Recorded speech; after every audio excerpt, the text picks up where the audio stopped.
The Folly of the Wise, translation of the Hindi book समझदारों की नासमझी by Pandit Shriram Sharma Acharya and Dr. Pranav Pandya. Revised edition 2011. Translated by Atul Saraf. Edited by Dr. R. Joshi and Sri Sambhu Das. Published by Sri Vedmata Gayatri Trust, TMD. Gayatri Nagar, Sri Rampuram, Shanti Kunj, Haridwar, Uttarakhand, India. Internet, awgp.org, dsvv.org. Email, shantikunj@awgp.org. Contents, 1. Folly of the Wise, 2. Wealth, in necessary accumulation and misuse, 3. Why ignore education? 4. The folly of overloading the boat, 5. Greatness weighs more than success and prosperity, 6. Women need not be dependent, 7. The agonizing walls of division and discrimination, 8. Fatalism and Astrology, 9. Discrimination and divisions will not last long, 10. This much, the wise must understand.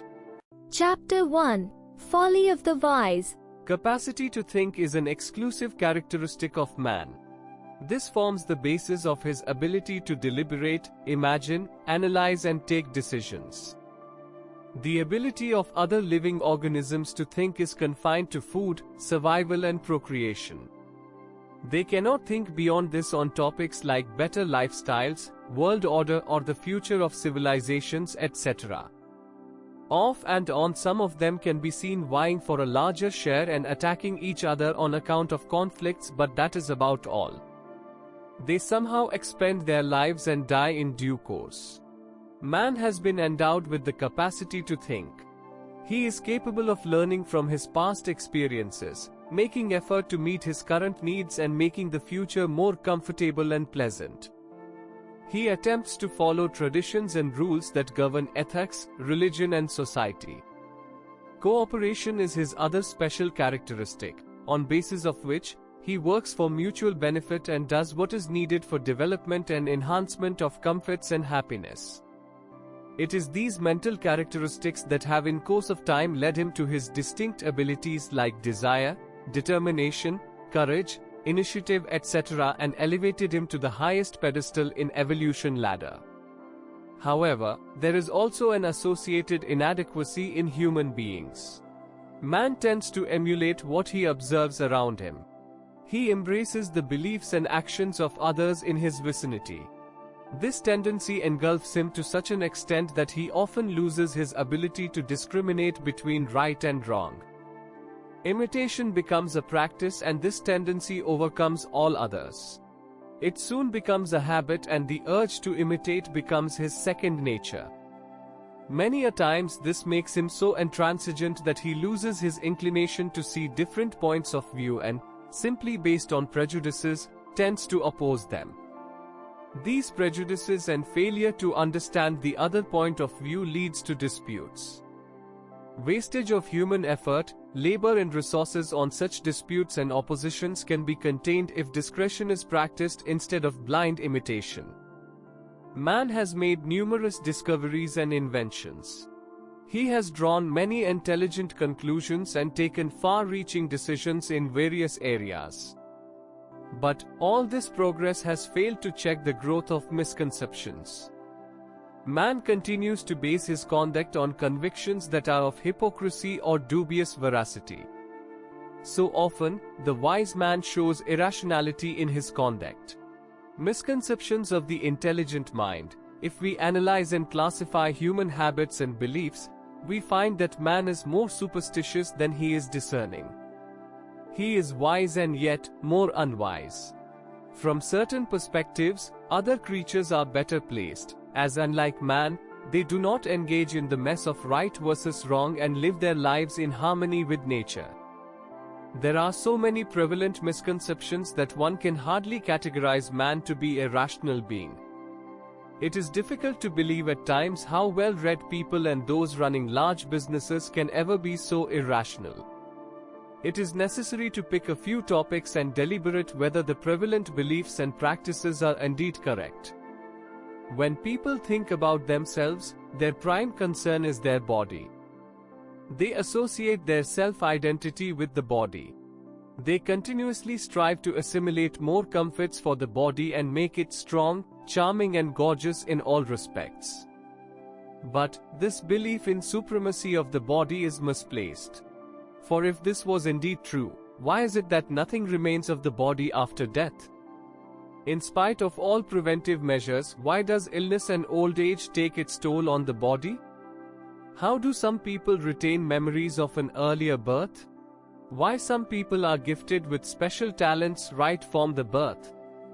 Why even congenital twins, brought up in the same ambience by same parents, have altogether opposite natures and personalities? Answers to all these questions lie in the fact that body and soul are two distinct entities. Both mingle along well, and it is also seen that upon separation the existence of both gets concealed from normal perception. That body and soul are separate entities is an absolute fact. Unfortunately, most people either do not accept it or are unmindful of this distinction. Otherwise, they would not have been wasting all their time in pursuit of pleasures linked with the body. Attention would have also been paid to the responsibilities associated with development of the soul.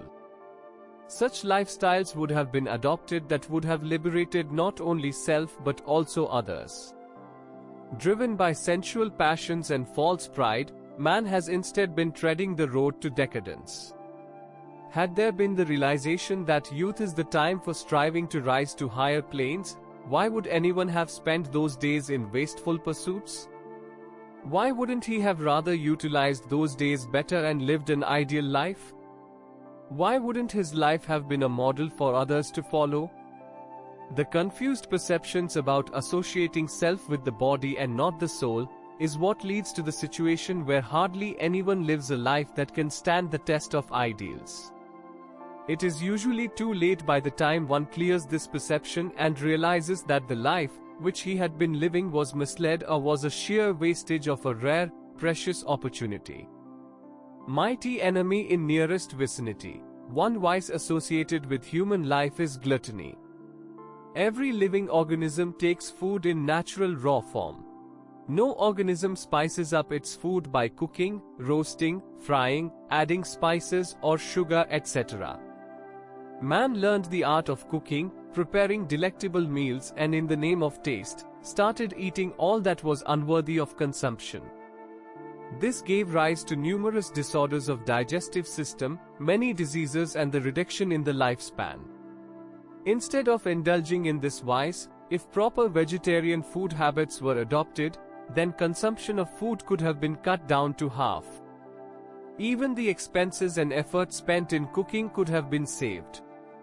Digestive disorders could have been avoided, energies could have been conserved, and an opportunity could have been created for living a longer life. But man prefers to be a slave to this vice. He keeps indulging in gluttony and invites weakness and untimely death. What else could one call this behavior but imprudence? People live in houses, but they do not care to construct them in a way that it is properly ventilated and sunlight can reach all corners.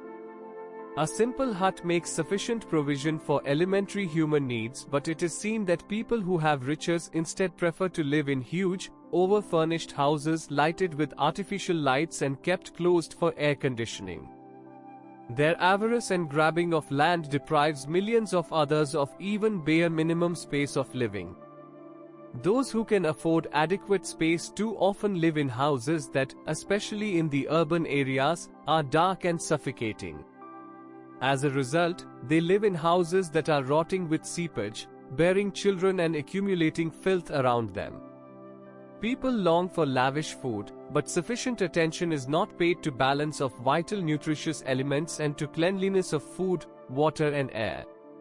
Not only the external atmospheric pollution, people's own houses, rooting and eating habits too cause serious damage to their health. Had man lived in harmony with nature, had he not adopted abnormal diet, Had he not restrained his exposure to clean air and sunlight, he could have avoided the torture resulting from varieties of health hazards.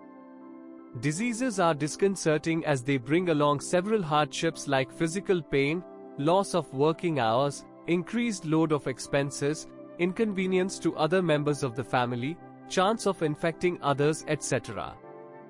Good health is natural. It is God's blessing that He has granted to all the living organisms of His creation. Man is the only unfortunate creature to have taken undesirable steps of breaking nature's discipline and inviting host of diseases.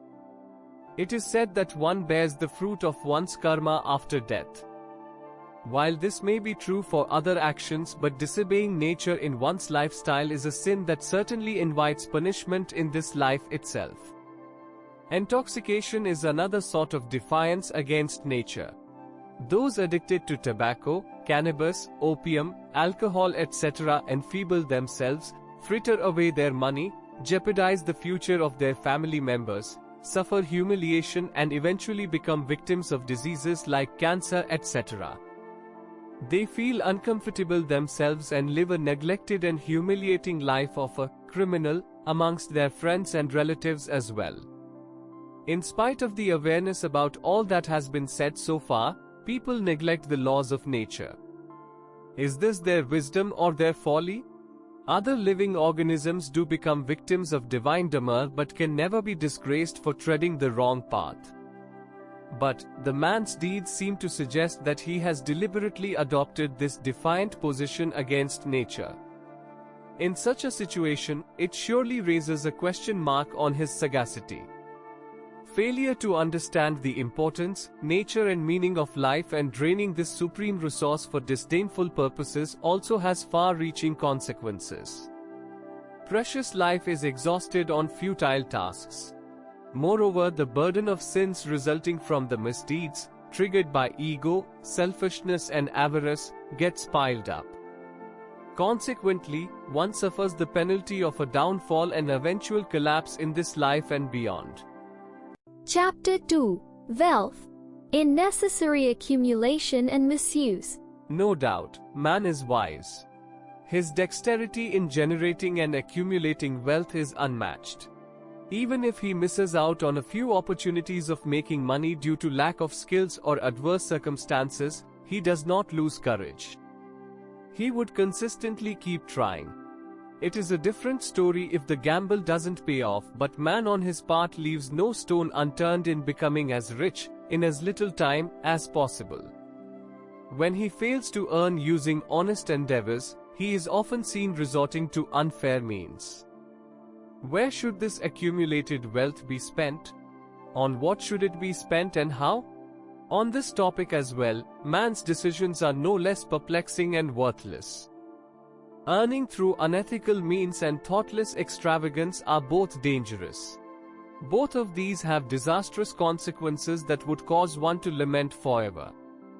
This situation arises because of undue importance that is given to money and because wealth is believed to be the sole source of satisfaction.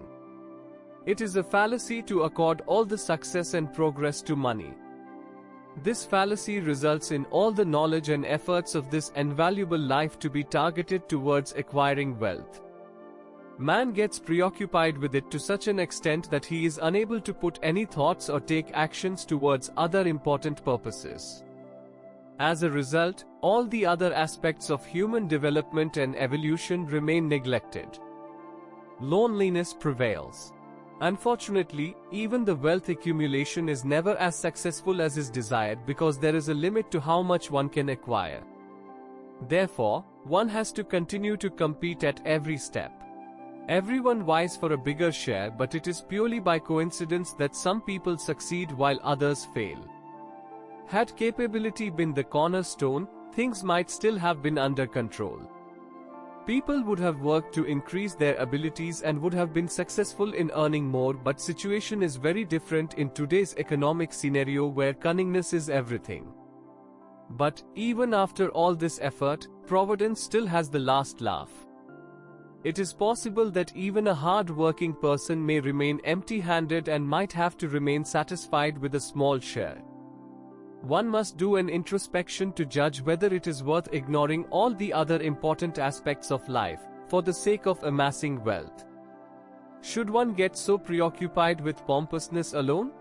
Careful analysis shows that survival and provisioning for the family requires a very little sum of money. Man's natural needs are very limited. A little food is enough to take care of his hunger. Clothing to cover his body is not expensive either. Members of the family could also be made capable of fending for themselves and to practice simplicity. The life could move along smoothly if the whole family learns to limit expenses. To attempt to save for the future is a folly too when man can use his body and the brain to earn throughout his life. If we create the value system in our family where the old are respected and the weak are cared for, then that itself can take care of old age. Problems arise only when no preparations have been made for old age and becoming dependent on others is considered the only available option. And, when the body begins to weaken with age, it is perceived that the ability to work and earn is beginning to diminish. One then starts accumulating resources that would help live through the old age without having to toil hard. Simultaneously, another big mistake that one makes is that of instilling an ardor in the successors to take the possession of that wealth when they grow up. This amounts to making the successors lethargic and remain dependent all their lives. Everyone who has been assisted by his parents in childhood and youth should be taught to virtually return all the favors done to him. The youth should pay back to the parents and the society for all the help and support in the form of taking affectionate care of the former in their later ages and in the form of cooperating in constructive activities of social welfare. This spirit of gratitude needs to be inculcated from the very beginning, on either side, that just as one takes care of the young ones, the elderly should also be provided with all the comforts and respect. That the successors should be inheriting everything from their ancestors is an unethical practice.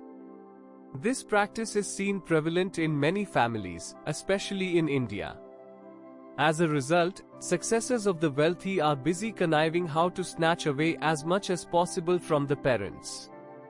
It is also commonly seen that by the time one indeed grows frail, all the wealth that had been accumulated for old age is lost to such unworthy successors. This unfortunate situation arises because of unwarranted wealth accumulation which was done for old age and which was left for others to snatch away on first available opportunity. Why should one let this situation arise in the first place? Why not earn only as much as is necessary for subsistence? Successors should be taught from the beginning that whatever has been done to make them self-sufficient is like a loan that needs to be paid back to the parents in their old age. If this belief is appropriately instilled in both the parents and the children, then there is no reason why anyone, out of fear of old age, needs to toil all his life to amass wealth and eventually have it transferred to his successors. Nature produces only as much as is necessary for all the creatures to live conveniently. If some people strive for more wealth, then its direct impact would be that they will cut into others' share.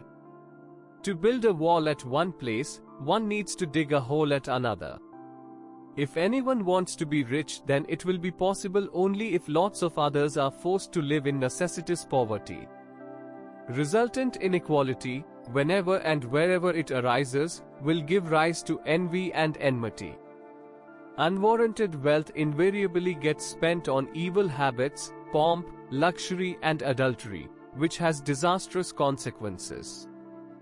Drinking, loafing, lethargy, intoxication, flaunting of wealth, futile expenditure are the typical acts of those who accumulate more wealth than necessary.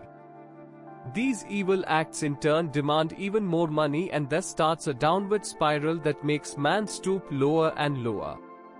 When one enjoys the riches and the other rots in poverty, the disparity is bound to give rise to jealousy and anger. It also results in increase in thefts, banditry and other such reprehensible acts. The poor tend to emulate the rich, and when they cannot earn virtuously they resort to unethical means. Eventually, many adversities begin to crop up because once an environment of evil tendencies has been established, others tend to flow along. Hence, unwarranted accumulation of wealth gives rise to many undesirable and vicious instincts in the society. The habit of subsistence within limited resources provides those benefits to everyone, which are available only to the noble-minded, who practice simplicity. Only equality can cultivate unity. Unity bolsters harmony. Only in harmony is it possible to live a happy and gratifying life. To maintain harmony in family and amongst friends and to mold their character and thoughts in conformance to human dignity, the basic recipe is to present self as an example of subsistence within limited resources and to cultivate an ambience for adoption of certain ideals. What is absolutely essential is economic probity. If an initiative is taken to live life prudently within limited resources and a system is instituted to maintain expenditure to the level of an average citizen, then apparently a base has been established for progress in other aspects of life too. Promotion of true knowledge is wealth in itself, a type of wealth that is beyond comparison with any other.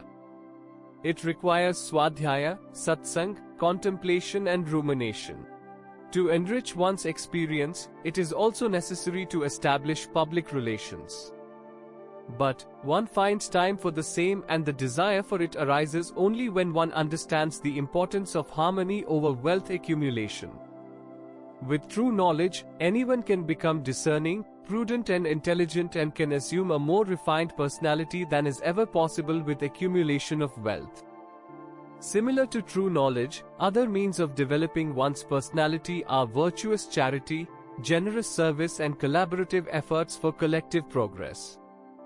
With these, one gets an opportunity to uplift the downtrodden and help those in trouble to become self-reliant. Upon adopting these virtues, one derives extraordinary satisfaction and receives people's love and respect.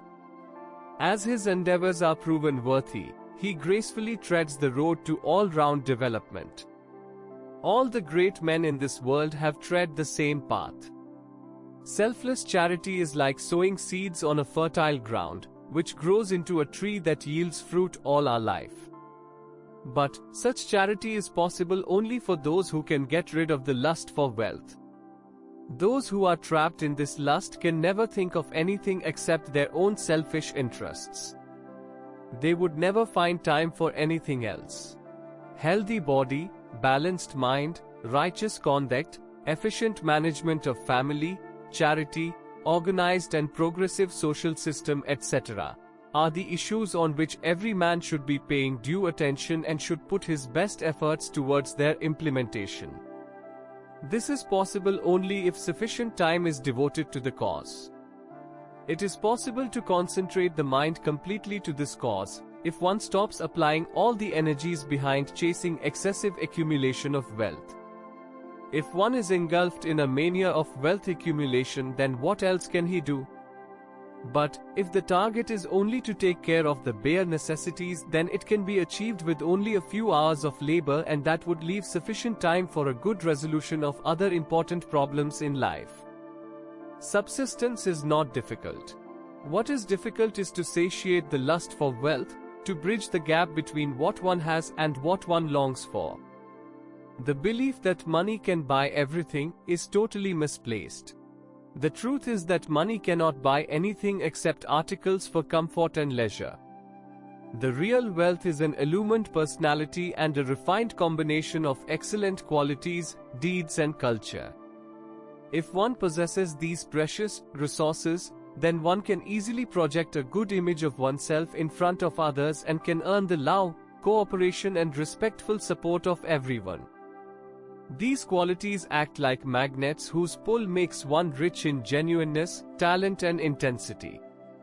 The one who has this wealth can take care of minimal requirements of life and can easily earn enough money to avoid stalling of any necessities of life. It can certainly be termed a folly of the wise that man chases wealth, which in reality is of negligible importance, to such an extent that complete peace of mind and strength is lost in this futile task, and all that is essential for all-round development is hampered. Chapter 3. Why ignore education? Education is a means to get a job. This is the definition of education that is etched in everyone's mind today. Even while studying, children start aiming for a job. Parents, too, educate children only so that their children will get a good job and will be secure from the perspective of earning their livelihood. Parents believe that upon getting a job, their children will be able to earn a fixed monthly income that will ensure carefree existence and will not have to lead a more non-deterministic life when running, say, a business of their own. People also dream of getting senior positions that will provide better salary and more comforts. They believe it would not only earn them more respect but also give them an avenue for secondary income through unfair means, for example, corruption. For someone who likes to daydream, this would all look very enticing, but if one looks at it from a practical viewpoint, this is all eyewash and is far from reality. There was a time when the number of educated people was very limited. The British Empire had to get their work done with the help of local population, and hence with minimal education people were inducted into jobs. Often anyone who had studied even a little used to find a job. But now, the situation has changed drastically. There are lakhs of students who are completing their education every year. How can so many students find jobs every year? Neither as many people are retiring every year nor sufficient number of new jobs are being created to ensure jobs for all these students. In such a situation, the students who have been studying only in the hope of finding a job will be disappointed. The number of educated, unemployed people is rising day by day. For every vacancy, there are thousands of applicants. Only one out of them gets the job and the others have to face disappointment. After trying for years, when people cross the age limit for the government jobs, they start queuing up for jobs in the private sector. It is almost impossible to get good salaries in the private sector since there is a lot of competition amongst this large number of unemployed people. One is forced to compromise and settle for lower salaries. The biggest problem facing such individuals is that of mental dissatisfaction. A senior position in the government sector is the only dream they live for. They feel shattered when they fail to realize that dream. They are left clueless as they never cared to learn a skill that could help them live independently in the event of not finding a job. Neither they nor their parents would have ever put any thought on the complex situation that arises upon not finding a job. When they hit the impediment, they fail to find a solution, and in absence of that, their situation becomes similar to that of an insane individual. Inferiority complex engulfs them and they feel suffocated. They had been chasing a mirage and are now forced to spend the remaining days of their life in frustration. This is a problem of not one or two individuals but the society at large. Its resolution requires fresh thinking and determination. It has to be acknowledged that not everyone can find government jobs. Senior positions and high salaries are all the more unlikely.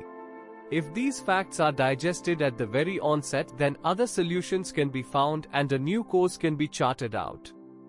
In the childhood, the body and the mind are not developed enough for a child to think about earning a living. Childhood is the time to focus on developing strength of the body and increasing mental ability. From this perspective, education is necessary and suitable. But, at this stage one should not start thinking that good job is a certain outcome of education. Rather, one should start considering options other than finding a job and the other ways of earning a livelihood. Focus should be to determine what work can be easily taken up in a given situation, and the independence in earning livelihood should be given prime consideration. There is a lot of scope for every industry in our country. If cottage industry is embraced with appropriate improvements, then it can easily stand its ground against industrialization. While factories can produce large quantities, they also have high cost of production because of interest on loans, breakages, thefts, damages, etc. Consequently, the price of goods produced in factories is considerably high in the market. Layers of commissions make these goods even more expensive. Such botherations are a lot lesser in small industries. Swadeshi movement needs to be started again with a new vigor. Like khadi, if other handicrafts are also promoted and people change their mindset and start embracing ordinary homemade items over the glossy factory-produced items, then the trend of cottage industries can be revived with new intensity. Lakhs of educated people, artisans and vendors can get ample work and make a new beginning. In the name of business, primarily all that is done in our country is to put up a shop to sell manufactured goods. This is not as useful as actually producing goods. Sales can provide employment to only very limited number of people.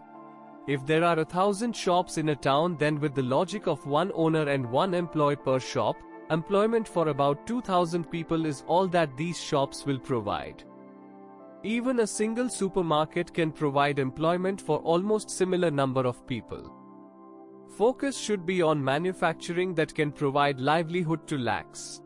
In addition to cottage industry, agriculture and animal husbandry are two industries where a lot of improvement is possible with the help of science and technology. There is vast scope in carpentry and blacksmithing as well. If manufacturing of bricks and tiles is also included in the scope of potters, in addition to manufacturing of pitchers, then this industry too has the potential of providing employment to a large number of individuals. The real purpose of education is character building.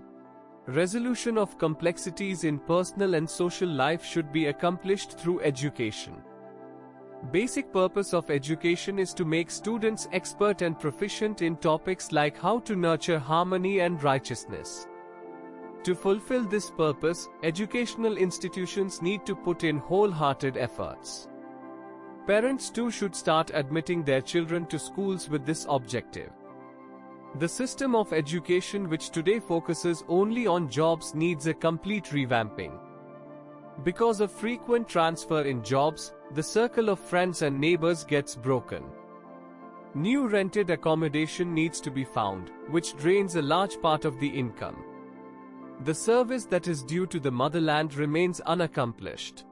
People need to migrate from villages to cities due to lack of jobs in villages. Considering all this, education needs to be linked to children's future.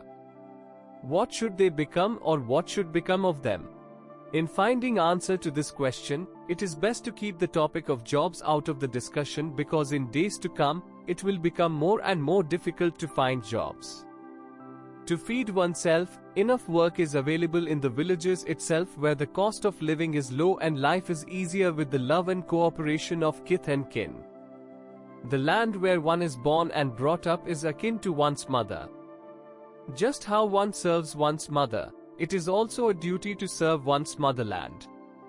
Surely there are numerous sources of livelihood where one is born.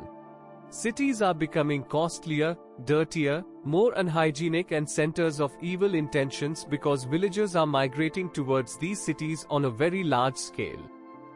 If villagers remain settled in their villages, it is possible to improve the situation in villages itself. Migration of educated people from villages to cities is equivalent to the brain drain from a poor country like India to developed countries in search of better salaries. This brain drain benefits the foreign countries but creates a shortage of talented individuals in India, who could have helped in making our country more developed and prosperous. In Gurukul tradition of the olden days, bookish education was limited to the bare minimum that was required to resolve problems one faced in one's daily life. The pool of knowledge is vast. Even multiple lifetimes may not be sufficient to cover it all. If education has to be made meaningful, topics that are never practically used in life after school must be dropped from the curriculum. In the cramped curriculum followed at schools today, many important topics get left out while lots of futile nonsense gets stuffed into the students' heads. Futile, because it does not serve any purpose. Even the purpose of earning a livelihood is not met with this kind of education. In such a situation, there is an urgent need to rethink on children's education. What is learnt and taught should be useful even if one does not find a job. If such knowledge and experience cannot be earned from the current education system, then the Gurukul system of education needs to be adopted again.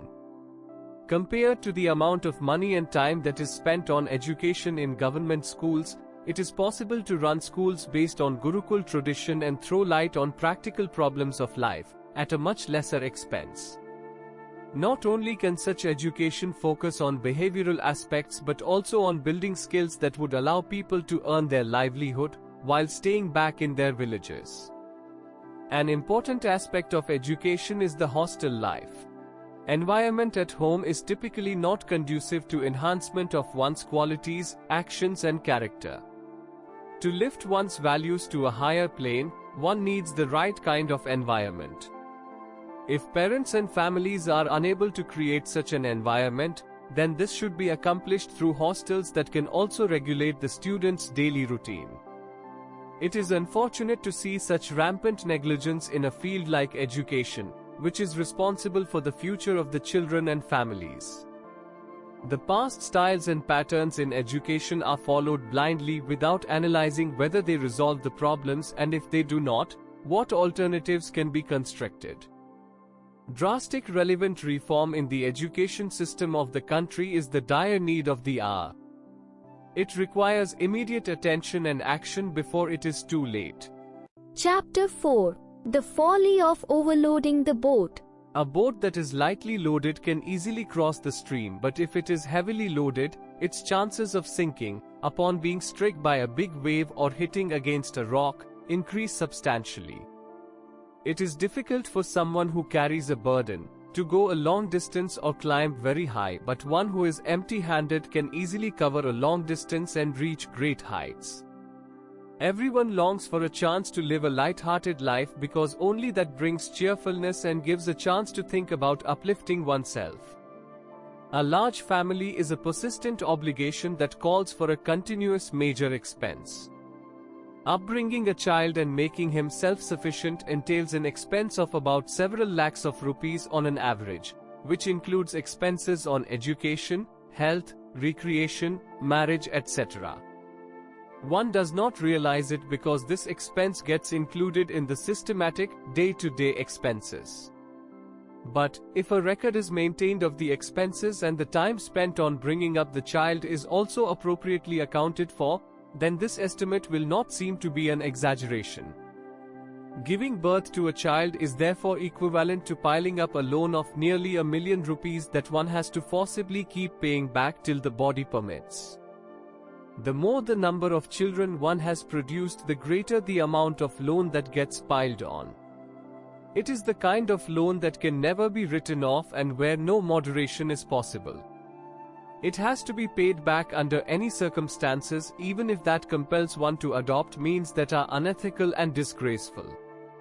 And the story doesn't end there. Driven by excessive attachment towards their children, people also wish to leave behind a huge fortune as patrimony. What is earned through fair means is often found insufficient for this. The only alternative available is to resort to cheating and using unfair means. It is the only way to fulfill this wish to a certain extent. One gets loaded with as much burden as the number of children one has produced. Bearing this cumbersome liability squeezes one's body and mind completely. One gets so swamped with the load of earning and bringing up the family that, even if one desires, there is no possibility left of thinking of one's own welfare and personality development. There are many actions that need to be taken for improving health, enhancing knowledge, conducting charity and stepping towards eminence. But unfortunately, one fails to take any. The invaluable life is lost in the cycle of breeding and satiating hunger. The saying that one enters this world with the hands full, closed fists, but leaves with begging hands, literally proves true in the case of such people. This happens because the tensions and responsibilities of a large family are so overwhelming that even if one wishes, it is impossible to take steps towards improving the present and building a better future. One is forced to live in a self-created state of helplessness. The parents, who give the gift of life and take all the pains in making their children self-sufficient, deserve to be paid back their due. It is a duty to serve one's parents. But it does not justify that only for their sake one should give birth to children and put the complete life at stake. Every child demands the best for living and recreation. Every child also needs higher education, suitable marriage, appropriate sum of money for livelihood, etc. If affording all this for the child is beyond means, then what sort of courtesy is it to invite such a guest and not accord him the right welcome? For the parents who cannot raise money for appropriate upbringing of their children, it is only pertinent that they should neither become the culprit of bringing up deficient and unkempt children nor become subject of dissatisfaction and ridicule. From the very beginning, such children feel that they were brought into this world but no justice was done to them. They are never satisfied with the little bit that the parents are able to arrange for them and always long for more. Parents are unable to arrange for more and consequently both the parties grow dissatisfied. Sometimes it manifests into revolts. Children run away from their homes, land in bad company and learn bad habits. Not only is the children's future ruined, the parents also cannot escape defamation. Unkempt children neither respect their parents nor follow any discipline. This leads to major chaos in the family and directly or indirectly augments negativity in the society as well. Along with raising children, father has an additional load of the responsibility to earn money. Mother has to dissolve her own body for the child as the embryo grows by cutting into her own body. During childbirth, the mother suffers an agony greater than a major surgery. Breastfeeding squeezes out her body juices. In such a case, the mother is neither able to keep good health nor maintain her beauty.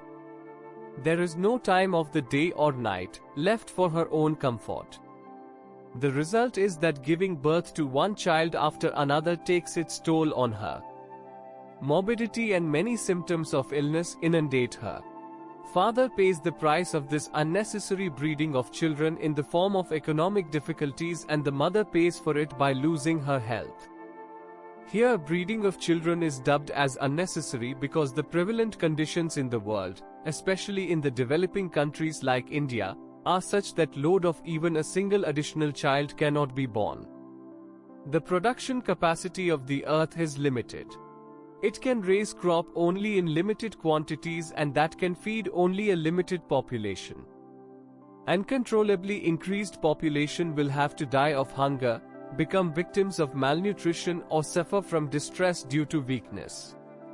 In spite of all efforts, solutions to problems in the areas of education, health, traffic, transport, livelihood, housing, etc. are not forthcoming. They continue to grow more complex.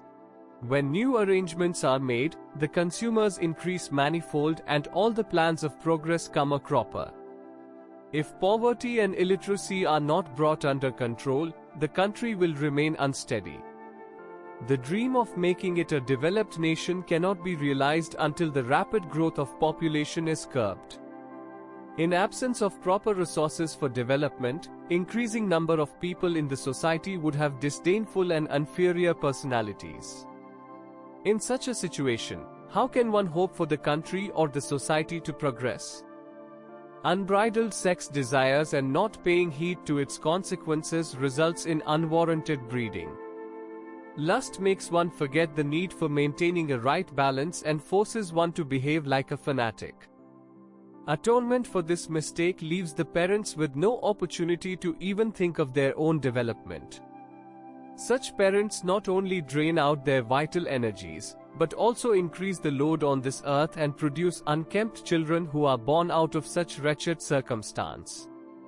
It has to be termed the folly of the wise that man can only see so far as satisfaction of his sexual desires but fails to see that he is constructing a sinful future for himself and a bleak future for his descendants. Bizarre ideas like producing children for carrying on one's lineage, for performing one's last rites or preparing support for old age etc., only occur to those who live far from reality. The purpose of marriage is for husband and wife to become partners in each other's progress. Progress has many dimensions. One person alone does not get opportunities to make progress in each and every dimension. There is very little that is taught in schools today that can help in such multi-dimensional progress. One has to continue to work on it all life. There are many tasks like promotion of true knowledge, skill development in arts, social service, etc. that need to be carried out throughout one's life. Running a family is like running a small kingdom. Family is a foundry to mold talent. It is a mine that yields human gems. But this becomes possible only when multiple individuals together focus on all activities of the family, give complete attention, continuously monitor any lapses made by any member of the family and work out its remedies. Enjoy loving the children, an altruist way. The talented individuals in the family must get the opportunity of providing necessary inspiration and guidance and make right arrangements that are necessary for progress of others in the family and the society. But they must be fully devoted to this cause. And that is possible only if they do not have children of their own, because otherwise they get busy caring and making arrangements for their own children. With their own children to look after, they start expecting others to extend them a helping hand. Under such circumstances, how can a parent ignore his own duty and start committing his time, effort and attention to others?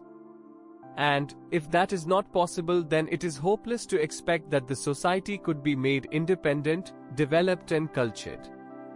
If man favors producing his own children over the responsibility of making arrangements for society's or at least his family members' assent, then it surely is a folly of the wise. It reflects indifference towards those who could have proven capable of contributing towards development.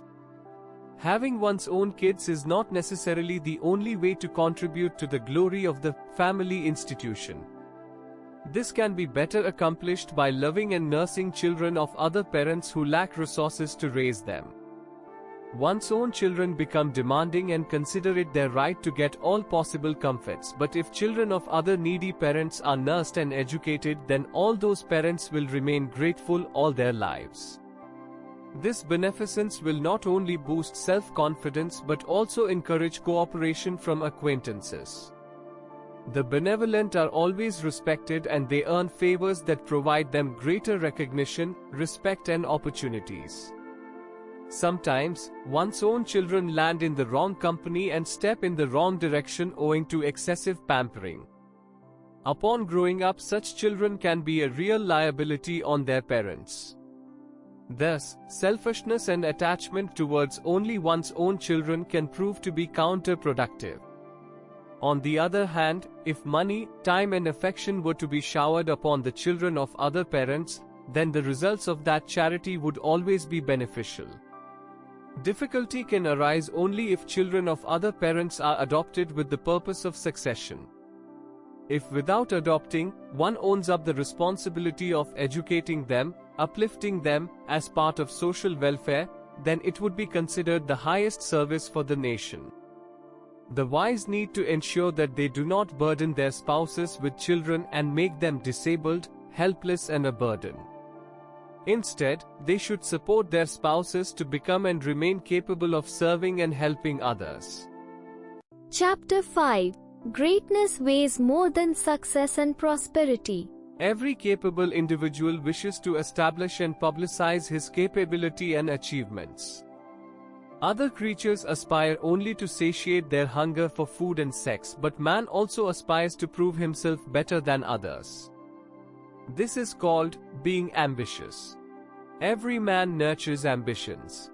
There are very few who would be satisfied by fulfilling their basic needs and who would make no attempts to show off in some respect. All that one needs to cover oneself up is a few meters of cloth, but it is seen that people fill their wardrobes with variety of fashionable clothes and also keep changing them often. Women decorate their body with jewelry. There are strange and unique hairstyles to be seen. The whole purpose behind all this is to attract people's attention, and on the basis of this, the one who manages to grab star attraction, is supposed to be superior. In order to enhance beauty, there are a host of cosmetics that are applied to the face and all the other parts of the body. Women, in general, are far ahead of men in this trend. How much money and time is wasted in all this get-up and fashion? When the fashion trends change, the old is discarded and the new is adopted so that by replacing the unpopular design with a new one, people's attention may be drawn towards oneself again. The artistry, fitting, gorgeousness and glaze is meant to dazzle people's eyes. It is a reflection of people's mental ardor that they want to exhibit themselves better than others. The affluent build houses that are much bigger than necessary. Palaces and forts are decorated with expensive furnishings. Vehicles and servants are kept in numbers that are much larger than necessary. Parties are held every other day and people succumb to various types of addictions. The reason for all this is that a lot of undue importance is given to materialistic riches and because people evaluate themselves against others using this yardstick. This show-off only creates a delusion of superiority. If it was avoided, then one could have lived with limited resources, time and money. The savings could have been used elsewhere, which would have benefited self and others. One can see competitions being organized every other day. People participate in motor races, horse races, rock climbing and other such risky activities because the winner becomes famous for his chivalry. To establish various records, people take so much pains and show amazing courage. One reads about these in magazines and hears about them in various discussions. Why do people indulge in such display of their courage? Why do they spend so much time and money on it? In most cases, there is only one answer to these questions: the ambition of achieving fame and status of greatness.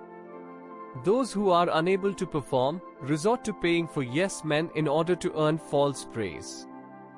These yes men earn their bread by making a mountain out of molehill and then creating a hype around it in order to please those who have a greed for accolades. Many wars have been fought for similar ambitions. One can also see people engaging a fleet of servants and maids so that it becomes a topic for discussion. The pompousness on display during marriages is meant to serve the same purpose. The interest in keeping and exhibiting pets also originates from this desire to be talked about. Upon contemplation, it seems that such indulgers only satisfy their egos. Others don't seem to give them the same importance. Everyone is busy. Who has the time to notice and rectify such delusions? And then, there are so many who indulge in this charm. Who considers such people to be great or the blessed ones? On the contrary, people tend to envy or to get an impression that it is an illegally earned wealth that is being squandered away and a charm is being erected to earn false accolades. How long can the reality be hidden? It appears so childish that the poor attempt to put up a face of richness. It feels so pathetic to see people rent clothes from the laundry in order to dress up for the marriage processions. Many bury themselves under the burden of loans for such charm and end up frittering away all their ancestral wealth. When this pretension becomes a habit for the meager earners, it forces them to resort to immorality. Such squandering does not allow man to remain honest. They have to turn to sinful acts to fill their bags. The reality of such people does come out eventually. As others start discovering the reality, the so-called respect or recognition of high status begins to give way to hatred. Once exposed, such people lose all their friends and allies because if they remained associated with such people, the world would see them in the same light. By indulging in such mockery, only the childish try to achieve the status of greatness and of course, they fail. It is impossible for the reality to remain hidden forever. If an uneducated poses as a scholar, he easily gets exposed in a small conversation. Besides, the times are gone when one could awe others with one's opulence. There may have been times when feud lords ran the world and their terror gave shivers down the spine of the masses. But now in most societies, people have come out of their shells. Communism has generated resentment against the rich. They are bitterly criticized and accused of dishonesty. Only the merciless can become rich, otherwise if they earn more they should have been spending it on the needy. Their money should have been used for serving others. Those who turn their eyes away from social service and take pride in spending it on extravagance would not only carry the blame of inappropriate conduct but also be categorized selfish and cruel. Prudence rejects this pretense of greatness as childish behavior. Foresight and wisdom manifests itself in man in the form of refinement of personality through adoption of high morals, efforts to achieve eminence in qualities, actions and nature, striving to lead a pure life, maintaining high thinking, being kind, adopting the principle of simple living and high thinking, living a life of an ordinary citizen so that the savings from the increased earnings may be spent on helping others. Those who try to achieve greatness through affluence and by squandering away their wealth will only end up in disappointment. The terror of torture can also not instill the feeling of respect in anyone's heart. At times the threat of one's powerful status might get applaud of some flatterers or fearsome subordinates. It is possible that the heart may be filled with hatred, but upon getting driven by fear or greed, one may be forced to speak a few words of praise, but this deception doesn't last long. At the first opportunity, the reality presents itself. What is disdainful will remain so. The facts cannot be denied for long. People with vicious character and wicked behavior can neither live a glorious life nor earn respect. In spite of this, people can be seen treading this path. Many still believe that through hypocrisy they can earn and maintain a false clout of greatness. If people could come out of this illusion, then they could work to achieve true greatness. They could adopt a straight and simple path and really achieve what they aspire for. Greatness achieved on worthless grounds crumbles like a pack of cards. Attain true greatness. Greatness can be eternal. It is possible to attain true greatness by inculcating virtues and adopting ideals in thoughts and conduct. Achieving greatness is in accordance with human dignity. To achieve it, one has to refine one's character, actions, nature, thoughts, conduct and behavior to an extent that it can stand any tests of excellence. This refinement results in lasting self-satisfaction, social recognition and unlimited support. It must be clearly understood that honesty needs to be maintained in all the actions, complete dedication needs to be demonstrated in performing all duties, and courage needs to be exhibited in not succumbing to pressures and temptations. Some individuals may become rich, scholars, strong, talented, skilled, smart, etc. And some may be able to prove themselves richer in strength and abilities compared to others.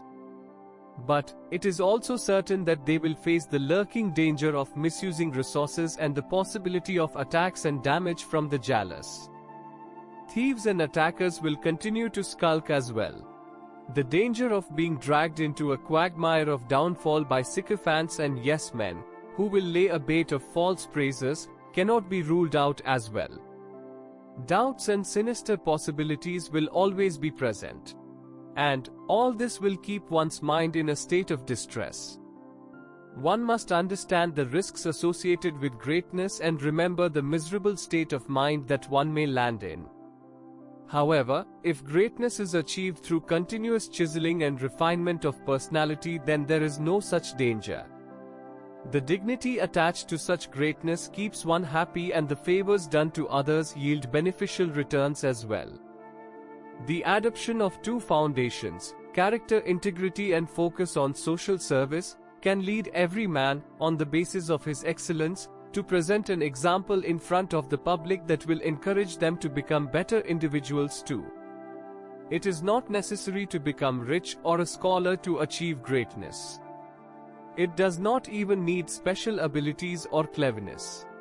One can embrace the quality of humility, which is possible for everyone under all circumstances. Once the mind is immersed in goodwill and generosity, then the opportunities for benevolence and charity keep arising. Once the mind tastes the unique joy of immersing in the pool of love and compassion, in spite of being busy, it becomes possible to engage it in such activities that assist in uplifting oneself.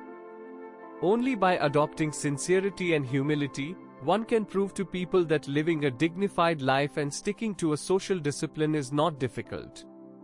Even if others do not reciprocate, it is possible to maintain dignity and fill the environment with a scent of purity. While continuing to practice self-improvement, one can also lead others on the same path. Ambition can only be beneficial if it is embellished with the spirit of purity and charity. Everyone can tread the path towards greatness, truly become powerful and be considered fortunate. It is only the folly of the wise that people run after the mirage of greatness but ignore the importance of divinity. Chapter 6. Women need not be dependent. Nature has created all categories of creatures in the forms of male and female. Both live together and assist each other. From the time of pregnancy to child rearing, both shoulder the responsibility together. Birds, for example, work together to create a nest. For this purpose, they do not hesitate to get or give help. Being a more evolved creature, this collaboration should be to an even larger degree in man. When the natural attraction brings them together, the purpose behind it is obviously that they complement each other. Woman is the goddess of art and emotions. Man has a concentration of courage and endurance. A complete personality emerges only upon combining the two. Evolution from imperfection to perfection is the purpose of bringing both the genders together. Only with their mutual cooperation, the cart of life can run smoothly on its track. Both should not only distribute tasks amongst themselves but also practice to assist each other if needed. This is indeed the social and natural purpose behind creation of the combination of male and female. As long as this tradition was appropriately followed, this communion was successful and it benefited both men and women, and the wheel of social system rolled on smoothly. Misfortune struck when man gave undue importance to carnality, made it an addiction, and like addicts made a mountain out of this molehill. When this belief reached mischievous heights in the medieval times of cultural downfall, then it brought forth unforeseen consequences. When defiance rode high, then man thought of exploiting the temporary weakness of the woman during pregnancy.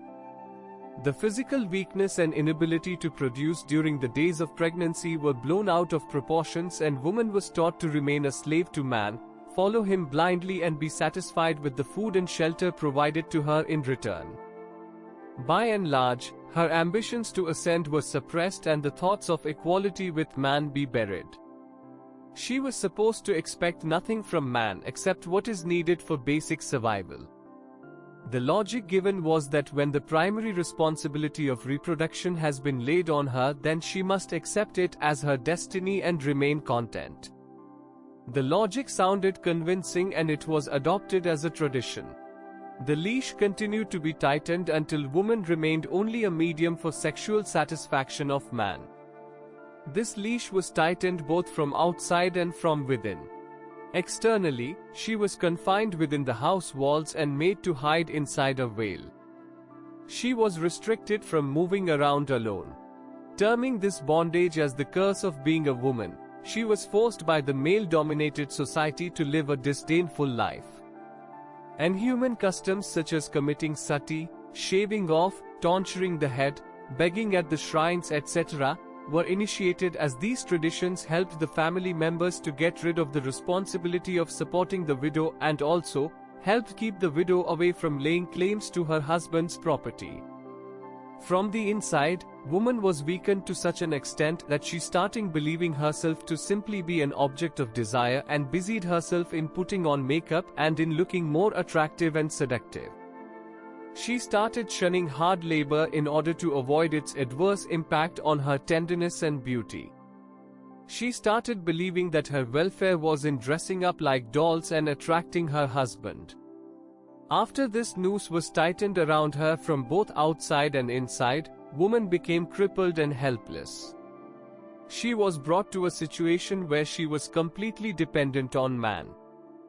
When this became a custom and the environment got tuned according to this belief, then who could show resistance against it? How could anyone dare go against the tide? Men saw their benefits in this tradition. After all, they were getting maids in return for basic food, water and clothes. Why would they let the situation change? Women too had no other resort. By the time women reached the threshold of youth, they became mothers to many children. The upbringing of these children was so difficult that a mother was incapable of handling them alone. This gave rise to a tradition that is still being followed. Women in many parts of the world have remained dependent on their providers like a pet animal depends on its owner. Even in the modern era of intellectual ascent and civilization, in several societies, especially in the developing and underdeveloped world, she has no right to think of her development. She is not allowed to even express desire for independence. She is left to survive like a piece of rotting garbage and has to bury her desire for respect to some remote corner of her heart. What respect does a slave need?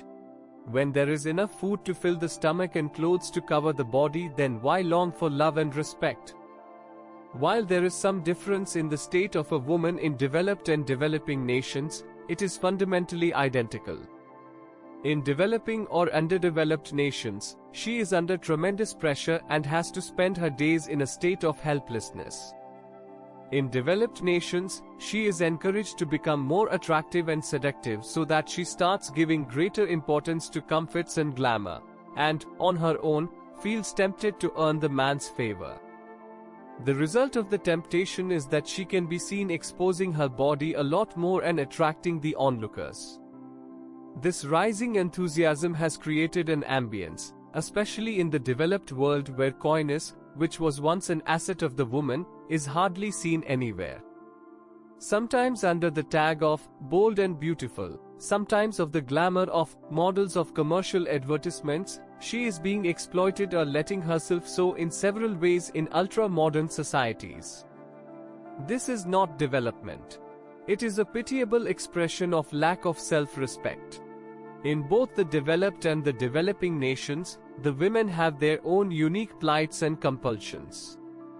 What have men achieved by oppressing women?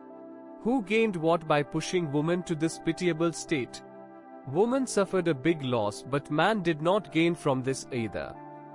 By depriving woman of her basic human rights, she was forced into a state of constraints and helplessness, but what did man get in return? He lost an important collaborator who could have assisted him in his development, comforts and happiness, and landed in a situation where he has to carry her like a heavy load on his own shoulders. Even today, supporting the family is the sole responsibility of man in larger part of the world. It consumes him completely and makes him pensive and worried. How precarious is the situation becomes clear when a woman with 4-5 children becomes a widow at a young age. The savings from her husband's earnings gets consumed on illness, etc. After his death, the widow and children do not find a shelter anywhere, neither at parents' place nor with the in-laws. Children are scorned at every step, and when they somehow grow up amidst such deprivation and contempt, they most often become uncivilized and uncouth. Mother's pain and agony knows no bounds. She lives like a corpse and somehow survives only under the compulsion of her affection towards her innocent children. There are numerous examples of such existence. Such plight presents its ugly face at almost every nook and corner and is a result of the insane and cruel custom where no opportunities are provided to women for her education and independence. If she had also received these facilities, she would not have been a burden on anyone and would instead have been a helping hand in healthy development and advancement of the family members. If half the population lives as a cripple and the other half bears its burden, then this situation is similar to that of a half-paralyzed sufferer. There is no comfort in this situation for either the healthy part or the paralyzed part. It can be termed a big folly of the wise. Except meeting the shallow purpose of feeding man's ego, it yields nothing to be pleased about and nothing that could assist in progress of the society and the nation. In fact, it has impeded or retarded our ascent on most fronts. It should be understood that by trampling his capable collaborator, man has only increased his own burden and introduced darkness in his own future. The purpose of sexual satisfaction, which was taken to its extremes and which was forced upon women, is not completely served either. In the entrapped state that woman is in, what can be conducted is only a rape. Pleasure is attained through dedicated cooperation, and that happens only if proper attention is given to the development and comforts of the partner. Harmony can only be nurtured in the environment of service, and gratitude and collaboration surely bears good fruit. Immense potential of women. Factually, woman's proficiency, dexterity and capability is no less than that of man. She is forced to bear children, and citing this as a proof of her weakness, is then oppressed. This burden can be easily lightened. By pledging celibacy, or maintaining small family of at most 2 children, many couples have saved themselves from carrying this burden and have used the conserved energy in assisting each other to achieve greater competency and happiness. In such a situation, they become like 2 balanced wheels of a cart that carry the loaded cart over a long distance, and they both thus make their existence more meaningful. Wherever she has found opportunities, woman has awakened her dormant capabilities and proved that she is ahead of man in every field. In the field of education, women score better than men. Her skills in the areas of education, medicine, art and science are better than men. She is not behind in business and industry either. Her backwardness is not inborn. It has been forced upon her. If the noose around her is loosened and an opportunity is provided for her independent talent to emerge, then the balance would surely tilt to her side. In all living creatures there is only a slight difference between males and females, and it does not imply that one could be considered more capable than the other. Both have their own specialities and capabilities. Confluence of these is an example of the strength that lies in unity. It is difficult to fathom what man gained by crippling half the population, but it is clear that he suffered a huge loss. Woman symbolizes goddess Lakshmi, but only if she has been nurtured with intensive cooperation and support. Her emotional strength, her patience, her motherly affection alone can nurture lasting happiness and peace along with materialistic progress. The mistake of suppressing her potentials has been committed over a long period of time, and it has caused extensive damage. Time has arrived to correct this mistake and to instill new traditions. Blame lies with man, and hence he must atone first. In his zone of influence, he must inspire everyone to leave no stone unturned in uplifting and making women capable of becoming independent, cultured and full of self-respect, so that the proof of their development becomes visible on all fronts of familial, social and global rise. Chapter 7. The Agonizing Walls of Division and Discrimination. In this world there are many species of organisms. Their form differs to some extent across regions, but they are still known by the same name. Animals like elephants, horses, donkeys, oxen etc., and birds like peacocks, pigeons, ducks, swans etc., are known by the same name all over the world. Snakes, scorpions, ants, termites etc. also are different species, and wherever they belong, they are still known by the same name. Man is also one such organism. Wherever he may stay in this world, whatever language he may speak, there may be drastic variations in his body build, complexion and facial features too, but he will still be known as man. They all belong to the single species known as Homo sapiens in zoological terms, and commonly as human beings. Organs of all human beings are similar. Wherever he stays, whatever may the skin of his color be, but he will always belong to the single class, human beings. Another identity of every species is that it can reproduce only within its class. Organisms belonging to different class cannot mate and will not be able to reproduce. Had there been different classes of human beings, they would not have been able to mate or reproduce. But such differences are not seen anywhere. Hence, their class has to be the same. According to the region, weather and family traditions, one may attain black, white or brown skin. There may also be some differences in the structure of the faces, but that doesn't mean they belong to any class other than human beings.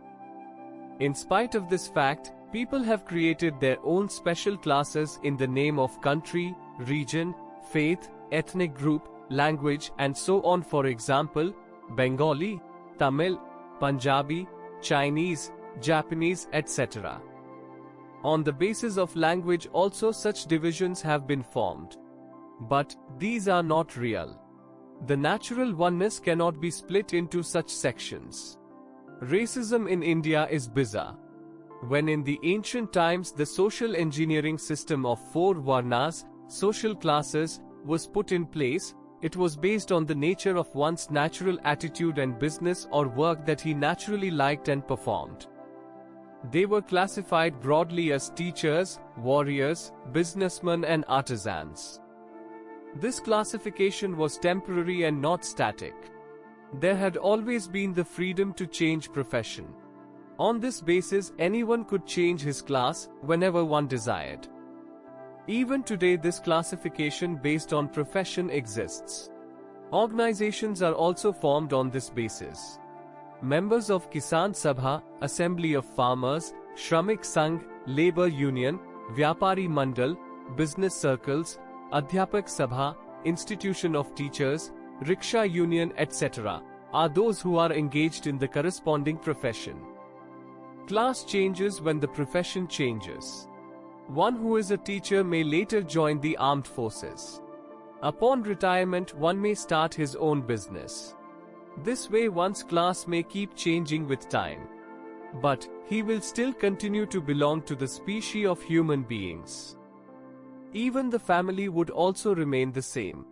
Social class or caste of a person may be changed multiple times, but from the perspective of human affection and cooperation, there will continue to be a unity amongst all. For example, voter belongs to a single class irrespective of where he stays and whatever business he conducts. This simple equation has been immensely complicated in the dark age of medieval times. In these times of cultural decline, religious anarchy and political disturbances, society was divided into classes as castes based on birth and clans. It might have been fine if things remained there. But when discrimination started based on caste or creed, then that brought the onslaught of nepotism. Classes got divided into subclasses and countrymen got divided into communities. Some class of people started considering themselves to be superior to others based on their caste. Classification based on qualities, work and character is plausible, but classification based on caste and discrimination on that basis can only be termed shameful and shocking.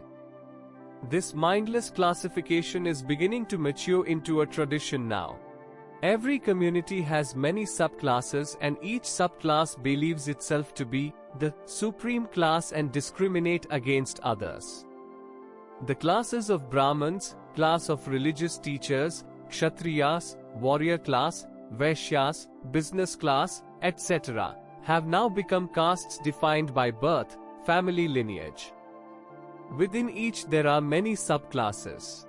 People belonging to these subclasses do not mingle with each other. Moreover, they restrict their social interactions, marriages, etc. to within their subclass. Only people from the same subclass are invited to any social festivities that are organized.